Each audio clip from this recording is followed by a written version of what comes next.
Hello students, ये आपका environmental issue का लेक्चर 4 है। ये लास्ट लेक्चर है, आज क्लास ख़त्म हो जाएगा। कल हम बता दिए थे ओजोन है क्या। ऑक्सीजन का लेयर ऑक्सीजन के 3 परमाणुओं से मिलकर बना। ये काम क्या करता है, ओजोन छिद्र क्या है और उससे क्या क्या हानि है और उसके लिए उत्तरदायी क्या क्या है। आज हम बता रहे हैं अम्लीय वर्षा, जिसको एसिड रेन बोलते हैं। अम्लीय वर्षा क्या है? जब वर्षा के जल के साथ कोई भी अम्लीय ऑक्साइड मिल जाए और रासायनिक अभिक्रिया करे तो उसको बोलते हैं अम्लीय वर्षा। अम्लीय वर्षा किससे किससे होता है? कोई भी ऑक्साइड रहे, सल्फर डाइऑक्साइड, नाइट्रोजन ऑक्साइड, ये सब है, carbon dioxide, hydrogen sulphide, hydrogen nitrite, ये सब जो है अम्लीय वर्षा के लिए उत्तरदायी है। अम्लीय वर्षा के कारण जो है फसलों और भवनों को नुकसान पहुंचता है।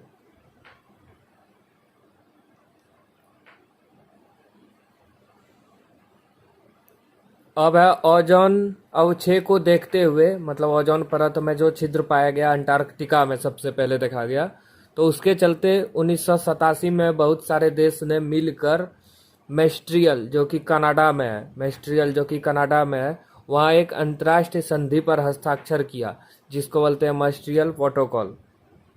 एग्जाम में क्वेश्चन आता है मेस्ट्रियल प्रोटोकॉल कब चलाया गया? 1987 में, ओजोन परत का हानिकारक प्रभाव को देखते हुए।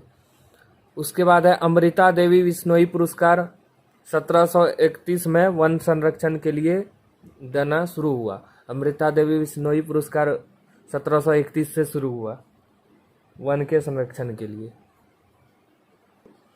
उसके बाद है चिपको आंदोलन।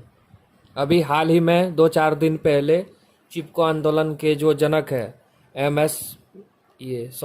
सुंदरलाल बहुगुणा, पर्यावरण प्रेमी, उसका निधन हो गया। 94 साल का था, कोरोना से मर गया। तो चिपको आंदोलन है क्या? हिमालय के गढ़वाल जिले में, ये गढ़वा झारखंड नहीं है, गढ़वाल जिला है।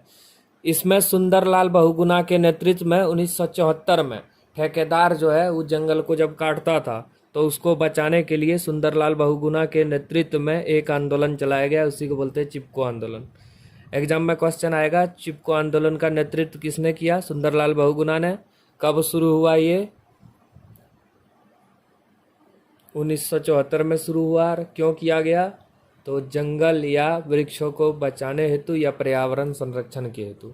इसमें क्या होता था, लोग जो है पेड़ को कटने से बचाने के लिए उससे चिपक जाते थे, मतलब पहले हमको काटो तब पेड़ को काटना, यही है चिपको आंदोलन। उसके बाद आता है झूम खेती, ये भी इम्पोर्टेंट है, सब चीज़ इसमें इम्पोर्टेंट है। झूम खेती क्या है?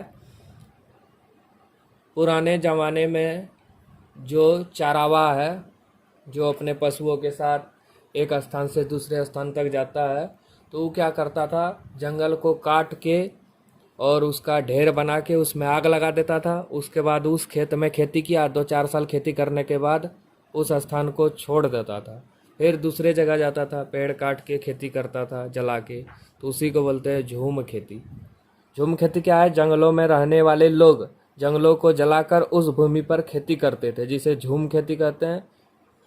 इससे क्या होता था, जंगलों का विनाश भी होता था और ग्रीन हाउस गैस भी बढ़ता था, कार्बन डाइऑक्साइड पेड़ पौधे के जलने से।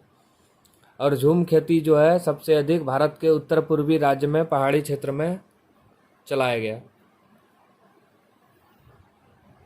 अब कुछ इम्पोर्टेंट क्वेश्चन है, हम बता देते हैं। झूम खेती का प्रचलन कहाँ हुआ? पहाड़ी क्षेत्र, भारत के उत्तर पूर्वी राज्य में। सिमलीपाल राष्ट्रीय उद्यान कहाँ है? उड़ीसा में। मनुष्य में स्मॉग मतलब होता है धूम कोहरा, धुआंयुक्त ऑक्साइड का कोहरा। उसका हानिकारक प्रभाव क्या है? तो स्मॉग से क्या होता है, फेफड़ों को नुकसान पहुंचता है, फेफड़ों का कैंसर होता है और प्रतिरक्षा तंत्र प्रभावित होता है। और धूम कोहरा के लिए उत्तरदायी गैस जो है कोई भी ऑक्साइड है, कार्बन डाइऑक्साइड, सल्फर डाइऑक्साइड। अब एक क्वेश्चन है, ये एग्जाम में आया है, इसका मिलान करना है। पूर्ण नवीकरण योग्य ऊर्जा स्रोत।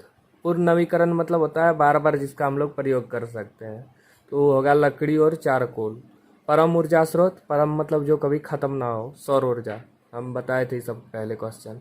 जीवाश्म ईंधन, जीव जंतुओं के मृत शरीर से जो ईंधन बनता है, जैसे कोयला, पेट्रोल, प्राकृतिक गैस, तो वो सब हुआ जीवाश्म ईंधन। तो उसका एग्जाम्पल होगा कोयला और पेट्रोलियम, पेट्रोल दिया है तो पेट्रोल होगा यहाँ, कोयला, पेट्रोल, प्राकृतिक गैस, ये सब जो है जीवाश्म ईंधन है। हम पूरा इकोलॉजी पढ़ा दिए, चारों चैप्टर, और इस चारों चैप्टर का इम्पोर्टेंट क्वेश्चन भी बना के रखे हैं, 3 चैप्टर का दे दिए हैं, और ये चौथा चैप्टर का हम व्हाट्सएप में भेज देंगे।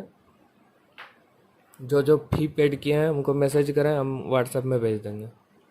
और अब जो क्लास होगा वो पहले रिवीजन करवाएंगे, उसमें चैप्टर 1 से लेके 8 को जो पढ़ाए हैं उसका पहले रिवीजन करवाएंगे, उसके बाद उसका इम्पोर्टेंट क्वेश्चन फिर से एक बार बताएंगे, उसके बाद उसका टेस्ट होगा, उसके बाद PDF सुपर नोट्स भेज देंगे उसको। ठीक है, थैंक यू।